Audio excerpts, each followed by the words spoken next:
Olá, eu me chamo Abelardo.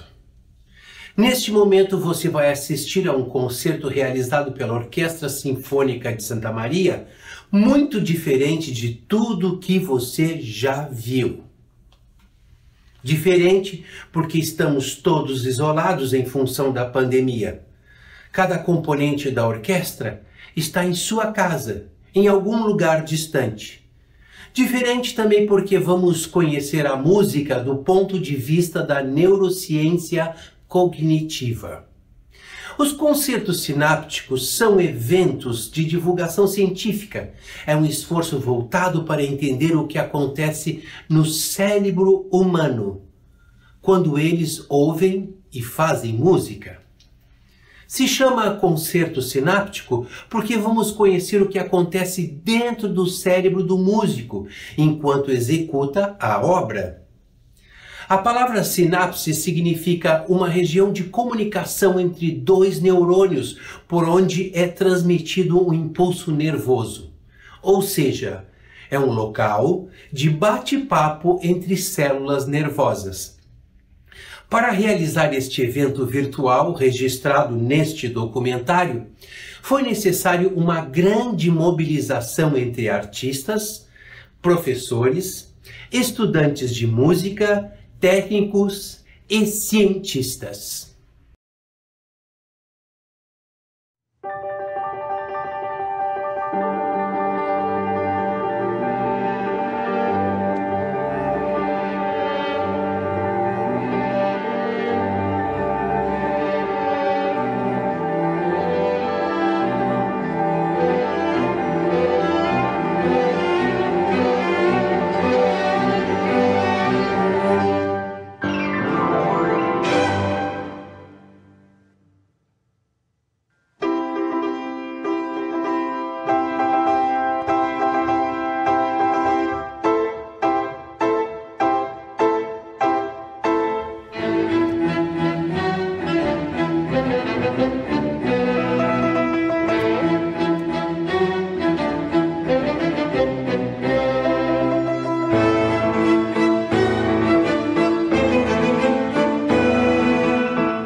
Ao longo das últimas décadas, muitas descobertas foram feitas sobre a anatomia e o funcionamento do sistema nervoso, em especial no cérebro. Hoje já temos um conhecimento bastante significativo de alguns dos mecanismos que nos permitem sentir, perceber, prestar atenção, memorizar e agir sobre ambientes humanos. Todo este conhecimento adquirido ao longo destas décadas só foi possível devido a avanços tecnológicos que permitiram olhar para o cérebro em atividade.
vemos aqui neste vídeo é uma das ferramentas que a ciência nos oferece hoje para investigar o que acontece em nosso cérebro quando ouvimos ou fazemos música. Essa ferramenta, em conjunto com outras que surgiram nas últimas décadas do século XX, tem nos ajudado a desvendar os mecanismos e processos neurais envolvidos tanto nas respostas estéticas e emocionais à música, como na percepção e produção musical, seja por meio da performance, da composição, da improvisação, ou mesmo da nossa imaginação musical. E por que é importante conhecermos esses mecanismos? Porque ouvir, e especialmente fazer música, envolve múltiplas funções mentais, como atenção, memória, planejamento, funções executivas, entre várias outras. E com isso, envolve o nosso cérebro como um todo. Então, estudar como nosso sistema nervoso percebe e produz música é caminhar em direção ao entendimento dessas funções mentais. Em outras palavras, o estudo do processamento musical pela ótica da neurociência cognitiva oferece uma fronteira ampliada para a compreensão não apenas do comportamento musical, mas também do comportamento humano como um todo e do próprio funcionamento cerebral.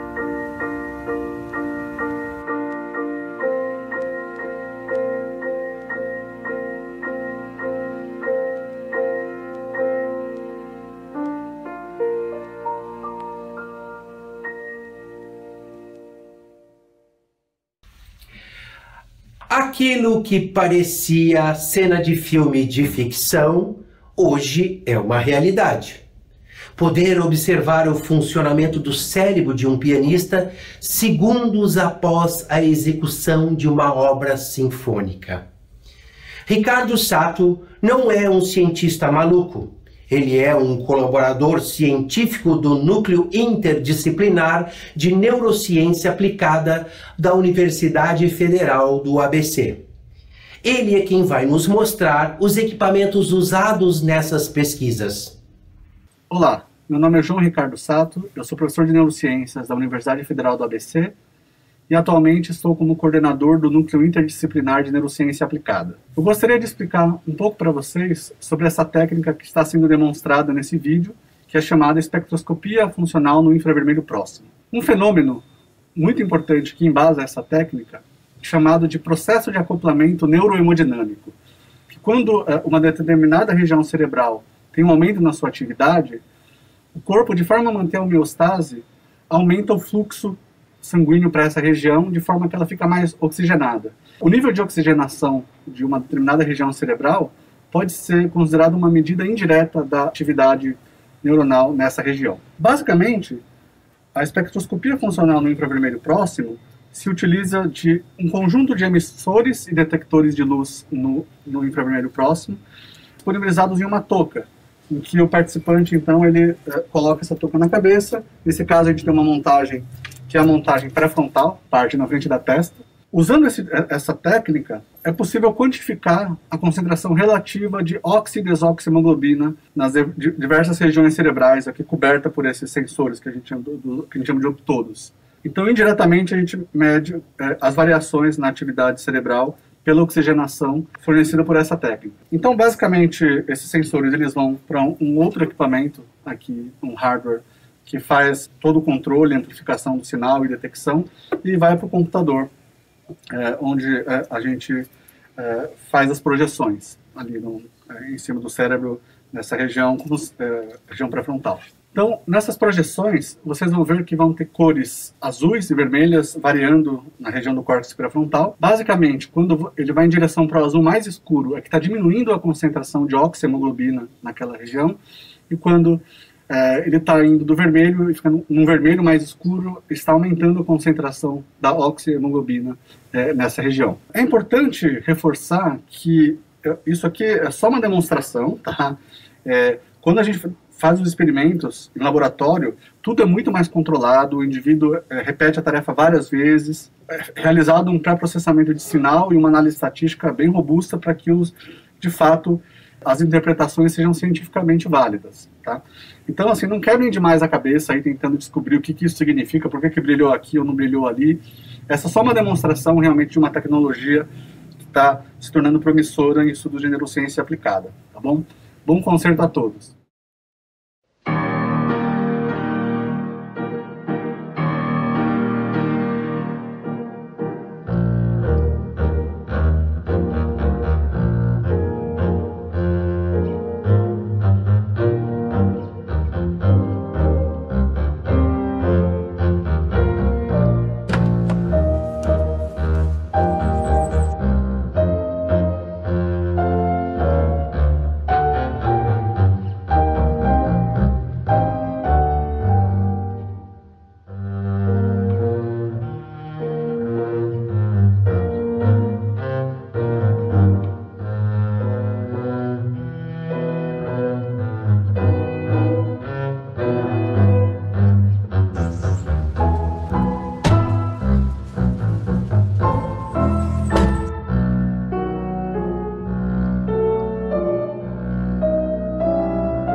Com a popularização da neurociência, muitos aspectos da estrutura e funcionamento do cérebro acabam sendo mal interpretados, ou por falta de conhecimento da fonte ou interesse comercial mesmo. Hoje corre pela internet modismos e notícias falsas sobre remédios, tratamentos ou atividades que tornariam as pessoas mais inteligentes. São os neuromitos. Como todo mundo gostaria de ter um cérebro de super-herói, por vezes acreditam em receitas mágicas, mas que, infelizmente, não são baseadas em evidências. Não funcionam na prática. Essas receitas mágicas incluem a falsa percepção de que ouvir determinadas músicas pode tornar, por exemplo, alguém mais inteligente.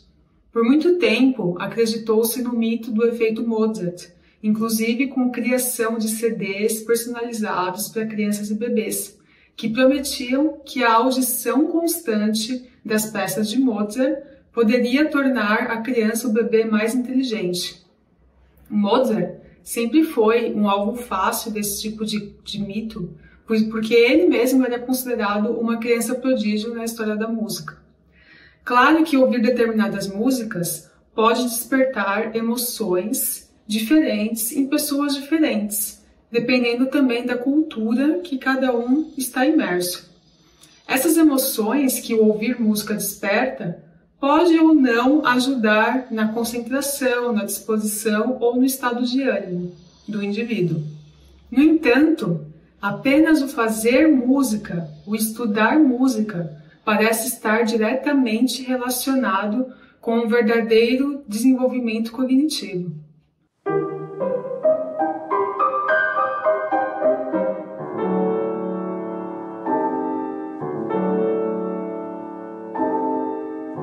Há fortes associações, por exemplo, entre treinamento musical e habilidades linguísticas. Maior fluência na leitura, maior facilidade no aprendizado de uma língua estrangeira, mais facilidade na compreensão da fala em um ambiente ruidoso, habilidades visoespaciais, matemática, memória, QI, desempenho acadêmico, entre outros.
A comunicação através dos sons é algo que muitas espécies passaram a utilizar ao longo de seus processos evolutivos, como as baleias que cantam a seus filhotes, os bugios que garganteiam pela floresta amazônica, ou os pássaros que aqui gorjeiam, que não gorjeavam como lá. Porém, no processo evolutivo de nossa espécie, há pelo menos 40 mil anos, fazemos algo diferente, algo ainda maior e mais misterioso, algo que chamamos de música. Nosso cérebro evoluiu fazendo música, e se queremos entender o que é isso e por que a fazemos, precisamos compreender o que acontece em nosso cérebro nesta ação tão essencialmente humana. Não houve e não há sociedade humana que não possua alguma forma de música. Há quem diga que fazemos música apenas porque é aprazível, mas penso que a fazemos porque isso é uma das coisas que nos definem como humanos. O Simpósio Internacional de Cognição e Artes Musicais, que está em sua 15ª edição, é um evento científico no qual discutimos as relações entre a mente humana, o cérebro e a música, e até o tipo de interação que alguns animais têm com a música, como cacatuas, que se movimentam ao ritmo musical.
O campo de pesquisa na neurociência é tão vasto quanto as estrelas do céu. A cada descoberta, uma nova porta se abre neste universo de conexões. Se estamos a observar o funcionamento do cérebro da pianista, nos surpreendendo com as profusões de sinapses que ocorrem, imagine o que não estaria acontecendo ao mesmo tempo no cérebro do maestro ao reger a orquestra. Assim como do ator bonequeiro enquanto manipula este personagem, recriando a ilusão de um sopro de vida em forma de cachorro.